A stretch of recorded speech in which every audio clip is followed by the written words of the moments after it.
Is life short? 100%, like that.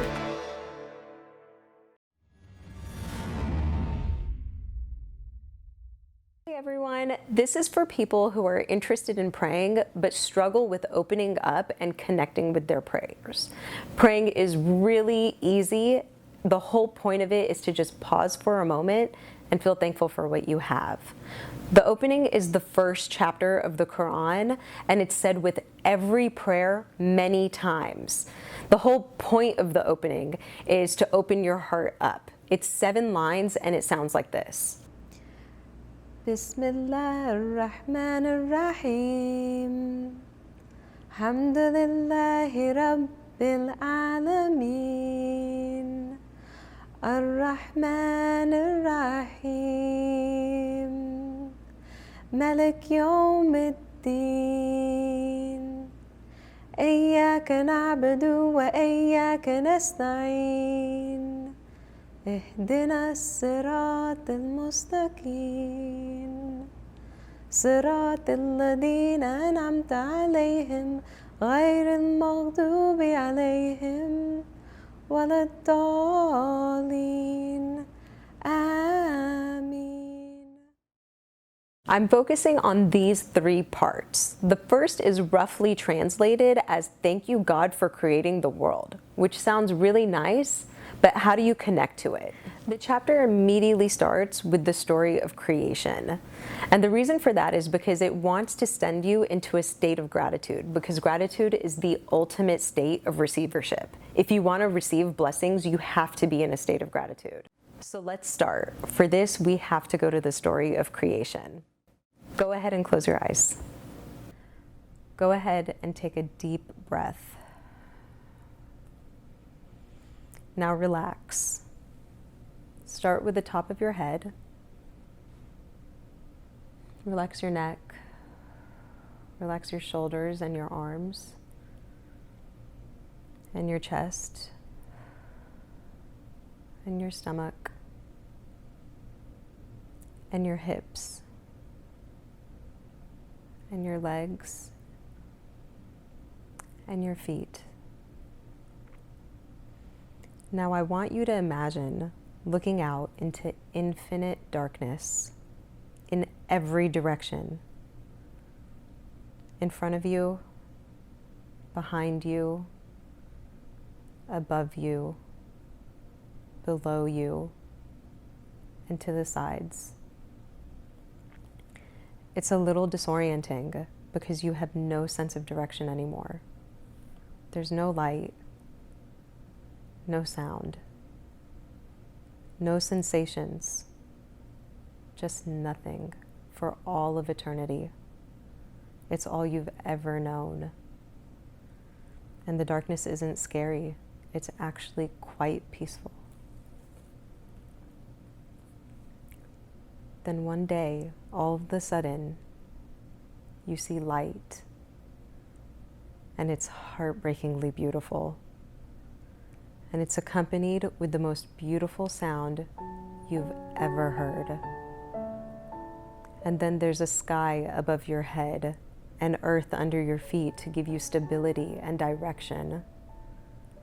Then there's plants and fruit, a sun and moon, animals, and finally there's us.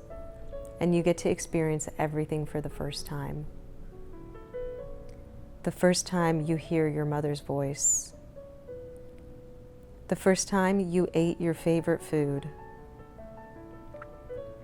The first time you felt love. The first time you helped someone and made a difference in their lives. Okay, now come back to me. Bring awareness back to your body, and when you're ready, open your eyes. That state of gratitude that you're in right now and that release of dopamine should have you feeling really good right now.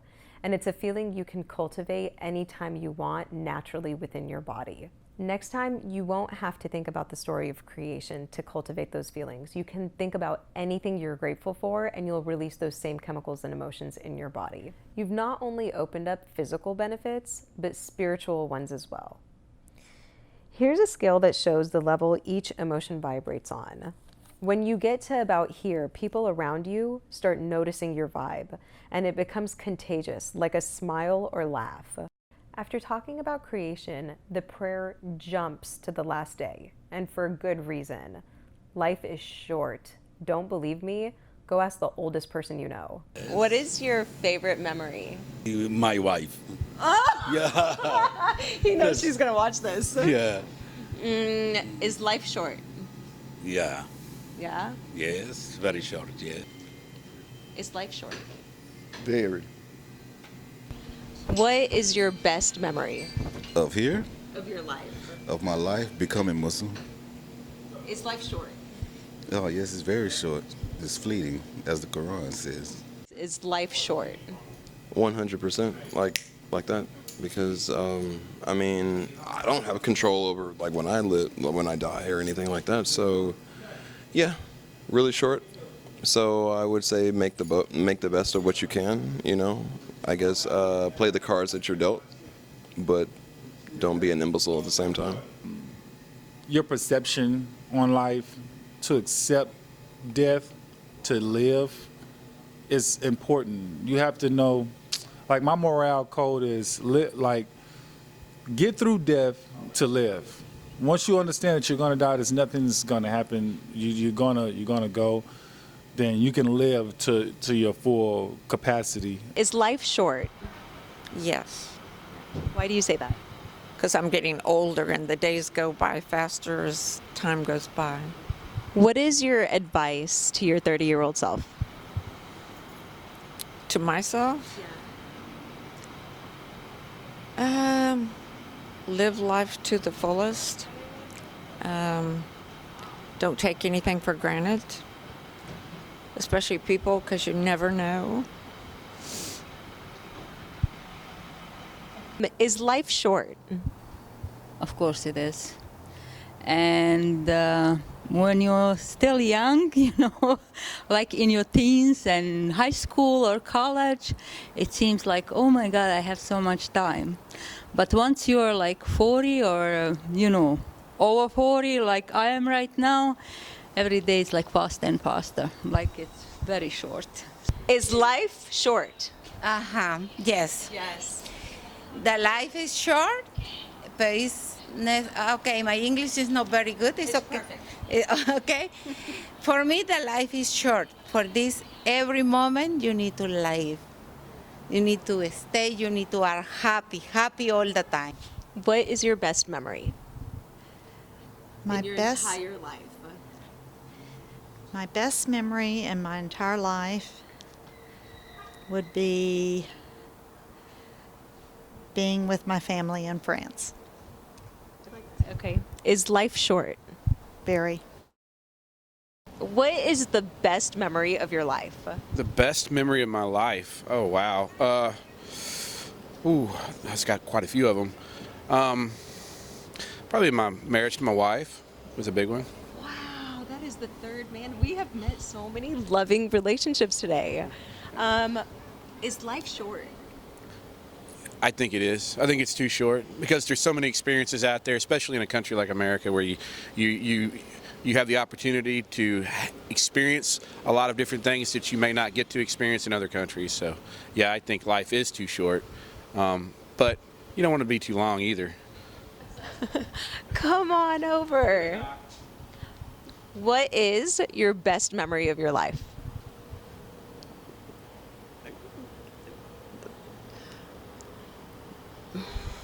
Probably getting my first cat. I'm ending with this verse that asks God to guide us on the straight path.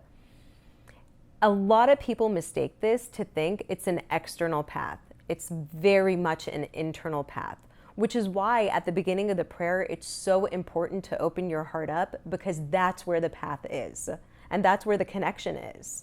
And just like with any other skill, you have to train and practice to make that connection stronger. There's a great Hindu story that talks about the story of creation, where after God created the world, God was like, where am I gonna hide the truth? And initially God thought, okay, I'll dig into the earth and I'll hide it in the earth. But then said, no, eventually humans are going to dig into the earth and they'll find it. And so then God said, okay, I'll bury it at the bottom of the ocean. And then thought, no, they're going to learn how to dive eventually and they'll find the truth.